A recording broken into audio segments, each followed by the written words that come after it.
Hey people, it's Steel Gamer here, and this is a video regarding the Nuwave Brio 3Q air fryer, the newer model. The Q obviously stands for quart, so it's 3 quart. And the reason I made this video is because pretty much every video I have found doesn't really cover much on the newer model. Plus the instruction manual is kind of missing information, or it's vague and isn't explained properly. And I can't find some of the information that was needed for this video in any other video in existence, and the user manual doesn't mention certain things that I'll be covering in this video. So I'll be going over the models, some of the prices, what to expect, and I'll even give you some suggested cooking tips from me in this regarding using this. And hopefully this will maybe prolong the life of your air fryer.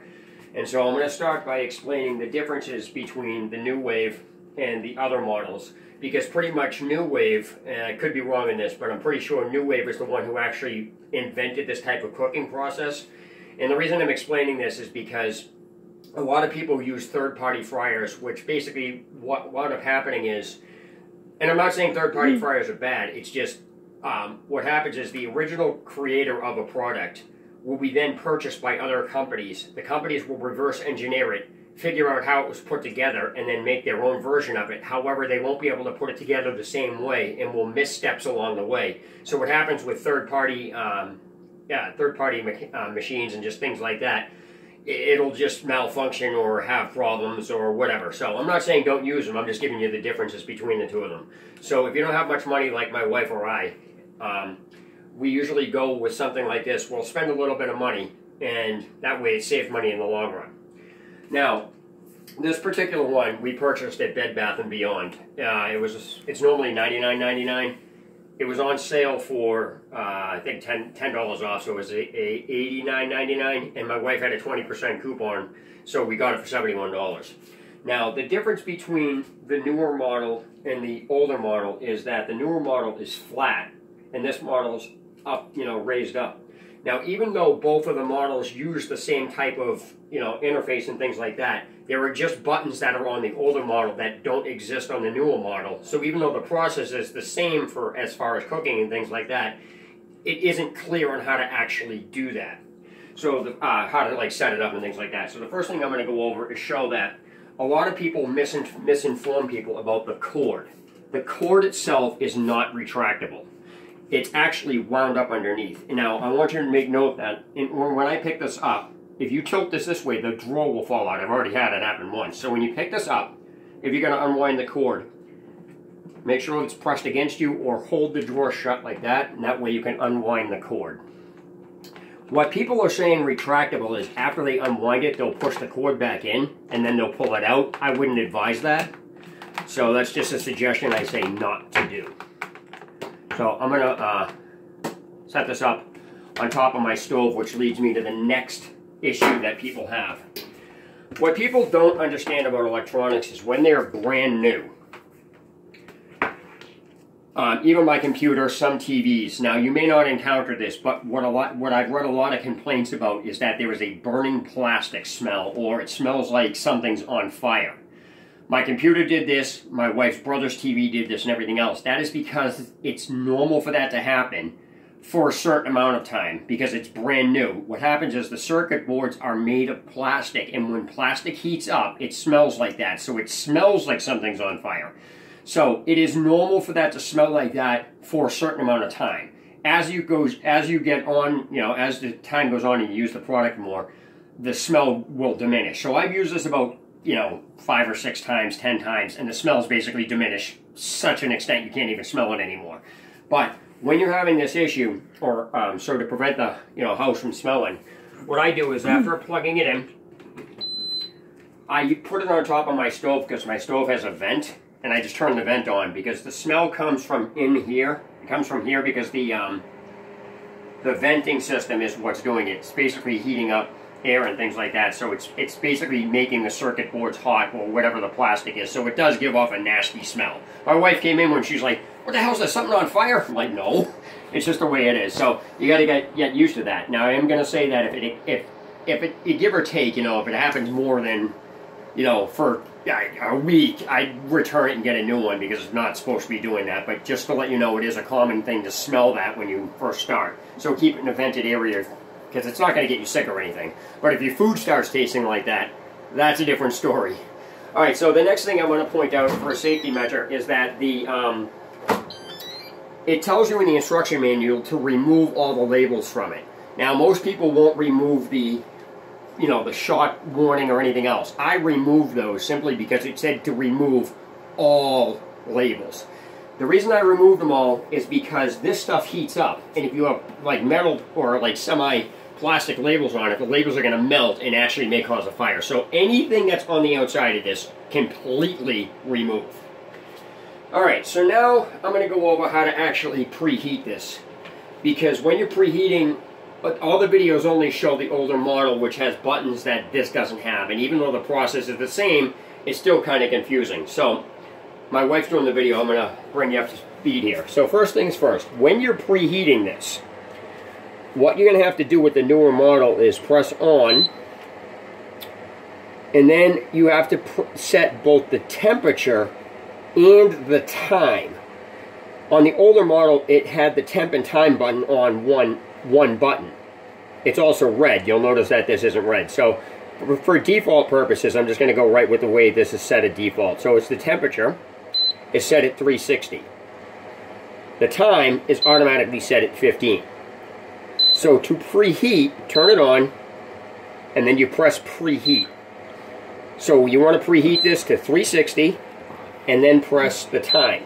Now, one of the questions I had here, and it's not really clear, is that if I set the time, does that mean the temperature is no longer valid? Because I was like, wait a minute, did this just erase the time or the temperature? Because if you press the time and then go to temp, did the time just reset? No, the answer is it's built into the memory. So how do you know? You just have to trust that it's there. So in other words, you press the temperature of what you want, and then you press the time to how you want. So I'm going to leave these at default. But I want to let you know that by holding this down, it does it in increments of 10. So if you hold it up, it'll do it in increments of 10. So I'm going to leave this at like 15, just for the purpose of this video. Okay, so turn this off, turn on, preheat, 360, that. Now, once you get this button, once you get this done, you have to press start. That's what these videos didn't show you, and because it's on an older model. Alright, so I'm going to shut that off. Now I'm going to explain how to properly handle this and a few things to look out for when you're dealing with handling the drawer and everything else. When you pull the drawer out, it's a mistake that people make that they try to pick the drawer up or overload it. You don't want to do that. You just want to pick the drawer out. And I'm using a orange oven mat here so you can see the distance between how this goes on the counter. I usually lay it on some heat-resistant surface, such as a pot holder or a cutting board works. I wouldn't use a towel. But the reason I'm suggesting this is because even though it has rubber tips on it where you can see where the drawer is, I just don't trust it. So let's not be a stupid cook and, oh no, there's a fire in my house. All right, so that's the other issue here. Now, when you pick this up, obviously don't touch this when it's cooked because it's extremely hot. But this is for purposes of handling the drawer only. All right, so that's how this is all set up. Now, one thing that you have to do is some complaints will have this button malfunctions. On the Nuwave, I'm not sure how it is on the other ones, but on the Nuwave, there is actually a safety latch here which prevents you from pressing this button here. This button releases the actual basket itself. Now, as far as cooking-wise, when you have things like onion rings or, French fries or something like that, or something you have to shake, do not shake this entire thing because you're basically not shaking this. You're shaking what's in the basket, so you have to actually release the basket. Otherwise, you're adding the weight of this onto this and you could snap the mechanism. Now, this is supposed to lock in place and pick this up, but this is, again, not meant to be shaken or done, handled heavily, because that's not what it is. That's why you don't want to overload this. If this is kind of heavy, use another surface to hold it so it doesn't, you're not putting all the weight on the handle. Now, one complaint people have is sometimes this button is defective. If you pick this up and this falls out, it's defective. Go get a different one because it's not supposed to be doing that. It is supposed to lock, and you are supposed to be able to pick it up like this. But again, don't shake this. Remove the basket. Shake the basket. Use a regular, spatula here. Don't use metal in this. Use a spatula or rubber tongs or something, because sometimes what you're cooking in there will stick. And that's for that. Now, I'm going to give you a couple of cooking tips here regarding this, because this is a suggestion. It's not meant to do this. I'm not going to say to do this or not do this. But it's, even though you can put frozen stuff in this, I don't advise it until you actually get used to it, because I actually tried cooking a frozen hamburger according to how this was done, or in the user manual, and it wasn't quite cooked all the way, so I just suggest thawing everything before you even cook it. It's just a suggestion. Now, as far as seasoning goes, you can put seasoning directly in this, but I'm going to suggest that you do not, and I'm also going to suggest that you don't put oil in this. Even though it says you can put a little bit of oil, some people do, and even the commercial says you can do it. I would advise against that. First of all, oil in it kind of contradicts on how this is cooking. That doesn't make any sense to me, because it kind of goes against the grain of the way this is designed to. This is designed to cook without oil, so why would you be putting oil in this? And secondly, for the same reason you don't season it directly, I wouldn't suggest seasoning anything directly into that. The reason behind that is I'll show you what's going on with both the oil and the seasoning for purposes of functionality on this. If you look up under here, the way this works is the air pushes down, and then it cooks underneath this pot. So what happens is the air pushes up under here. It comes down from the side and pushes up under here. If you put oil in the bottom of that, you're technically going to push oil up inside the fan, which I don't think is a good idea. Secondly, the same thing can happen with the spices that you put on directly in here. The spices can actually fly up into the fan. I'm not saying that's a bad or a good thing. It's just not, I think that's it's not a good idea simply for that purpose. Now, the other reason that you don't put spices directly in there is because if it sticks to the Teflon, you can actually chip the Teflon if it cooks on there hard enough, because you may not be able to get it off without chipping it, and you may chip it. The reason I bring that up is because a couple people found out the hard way under reviews that, I guess apparently the coating itself is not covered under the warranty. So if you chip the coating, you're not going to be able to get it replaced. So that being said, I'm going to go over how to properly clean this now. And I'm going to go over things that aren't in the manual, that's not even mentioned anywhere on the website, and other videos never cover what I'm about to cover. So, when you're cleaning this, the first thing you want to do is make sure it's completely cooled down. Unplug the machine and let this cool down without the basket inside of it. This will allow this whole thing to cool down. Once it's completely cooled down, just take a regular towel, wipe the excess off of it, wipe the interior down. Now, I'm going to say that you can take a small, light, very fine, light wired brush, not one of them grill brushes, and just lightly clean the underside of the fan, but be careful. I would advise if you have to clean the fan, just send it back to the factory and have them do it. That way if something happens, they're responsible, not you, because you don't know what you're doing under here. You don't want to damage the fan, and that's actually what cooks your food, so be careful on that. But if you have to, just use a very, very, very light, fine brush. Now, as far as clearing the basket, what I normally do is I don't put this in the dishwasher, and I don't recommend that. Even though the commercial says you can, I wouldn't advise that, because putting it in the dishwasher, it's like when you put a wooden cutting board in the dishwasher. Eventually, the wooden cutting board can crack, or because you don't know what chemicals are in the dishwasher or anything, you just don't know. So to avoid anything and keep this prolonged, for prolonged use, I would not put this in the dishwasher. Hand wash it, and this is how you do it. Basically, I use extremely hot water, and I know this is just generic dishwashing soap and a sponge. Now, this is a generic yellow cello sponge, and I wouldn't advise using the Brillo side of this until this Brillo side is used, so I have to use this a couple times, because the surface is abrasive and you don't want to scratch the non-stick surface. So basically what you do is you fill this with very hot water and you let it sit for about 2 or 3 minutes after it's cooled. Once it's cleaned out, you remove the basket. Now, this is something that no video explains, and this isn't even mentioned in the user manual, that this wire mesh here comes out. Now, I'm going to explain how this is put in, and I'm going to explain to you how to take it apart and wash it, and I'll show you how to get it back in, because this is ridiculous that they didn't even explain this.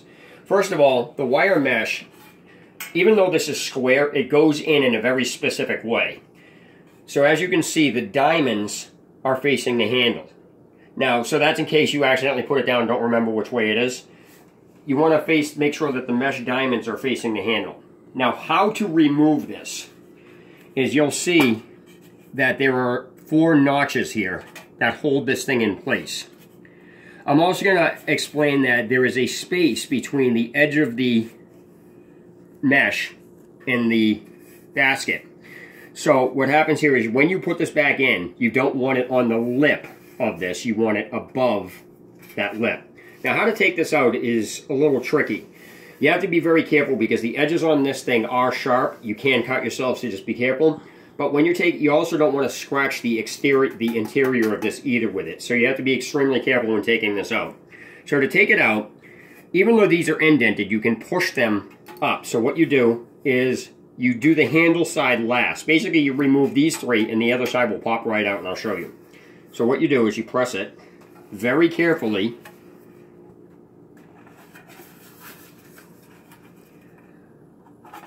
and then it comes out. Now this you can wash, you can wire brush it, but don't obviously wire brush it, just get it all cleaned out. Now the reason why I'm telling you to remove this, and I don't understand why they didn't put this in the manual, is because when you wash this, or when you cook in it, or both, what happens is you can't dry in between the metal and the side of the mesh and the metal of the thing. So what happens is water can get caught in here, and you quite can't dry it properly. Plus, it removes all the excess food particles. So once you soak all that, take this apart and wash this. You know, wash the edges of it, things like that. Get off any excess food here. And they do sell replacement parts for this, which is something else I'll go over at the end of the video. All right, so when you're done washing this and this is completely dried, to put this back in, make sure the diamonds are facing this way. Put this side down first, because the reason you take this out is there's a screw here that prevents it from coming out. So you want to put this side in first. And this is a little tricky to get back in, but you just drop it in and make sure it sets. And then from there, if I do this right, you should be able to hear it pop in. Oh, that came out. See, this is what you don't want. It's stuck below on this. So if it does that, I have to take this out again. If it does that, you have to take it out and then try it again. Just be careful when you're doing this. This is kind of good that this is on video so you can see exactly what's going on. So when you put this is just tricky to do. So put it in, drop it straight down, and you do these 3 sides first, and then you want to kind of stick this side in last. So you stick the screw side in first. Oh, it fell in. Still there. Oh, it's all right. This is why this is a pain in the ass, but like I said, you just got to be careful when doing it. So I'm going to try this side first.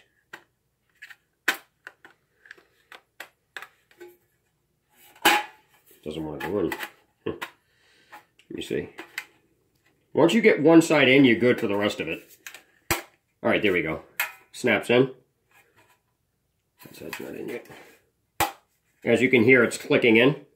There it is. So by putting this side in first, it allows you to get that in. Now, this is where things really get tricky, because in order to fully clean this, what winds up happening is when you wash this, water gets under this. This is a front panel piece, and when you wash this, you can't get underneath to dry this in the same fashion you can't get between the mesh and the pan itself that holds the mesh to dry it. So normally you can do this, but don't tell the factory you did this. If you did this, this might void the warranty. There are 3 screws that hold this front panel on. And the first one is right here. And the other 2 are on the very top edges here. I don't know if you can see that. So what I'm going to do is I'm going to have my wife pause the video while I take this off. And then once it comes back on, I'll explain to you exactly what it is that I did. Okay, so as you can see, I've taken the front panel off. This is just straight up plastic. This is just metal, and like I said, once if this is on here and you wash this, you cannot get under this to dry it. Water obviously can be detrimental to the metal, so you want to make sure that this is completely dry. So unscrew it, wipe it down completely after you're done. And since this is a plastic piece, yeah, water may get in this, but water is not going to be as detrimental to plastic it is to metal. So you can take this entire thing apart if you really want to. That's on you. I'm just showing you the base things that I do to keep this clean. And so if water does get in there, you can just shake this out really well. And speaking of that, when you're doing the handle here, water obviously can get in the handle. So you dry this off really well. What you're going to do when you dry this to get the excess water out of this is to hold the handle and this and just lightly do this with it. I'm holding this to prevent my hand from jerking the handle. So what I'm doing is going in a motion and then stopping. So the pan is doing this. So it's basically getting the excess water out. Dry it all off, and that'll be the end of that. So, like I said, you can just shake all this out, take this apart, do whatever you want. Doesn't matter. The main thing here is to get underneath where the water is going to sit on the metal, and you don't want to do that. So once you do all that, it's suggested that you use tweezers to get these screws back in, because if you don't, they can be a pain. There is a little, I'm going to get under the light here. There's a little lip here that if you can't get that in, what's going to happen is the screw is going to sit in there, and it's really hard to get out. I don't know if you can see that. So what happens is it's stuck in a lip. You can't, maybe my wife can't do that. It's basically stuck in a lip. So what I suggest to do is to put the bigger screw in first to hold it in place, which basically goes right in there. I'm going to make sure I get that right. Again, this is just a plastic piece and screw. I don't see how this would mess with the warranty on it. But then again, you never know. Like I said, I mean, they may not warranty the peeling, so who knows if you take this apart, will that void it as well. So what I do is I usually will put this face up, because it's plastic, it's not going to harm it. And then put this together like this. And like I said, you want to use tweezers when you're doing this, just to get the screw in the hole. So you can place it into the hole and then just screw it shut. I just have good hands so I can do this. So let me get this all straightened out. This also, again, shows you where the screws go. There's one side. And this is the electric.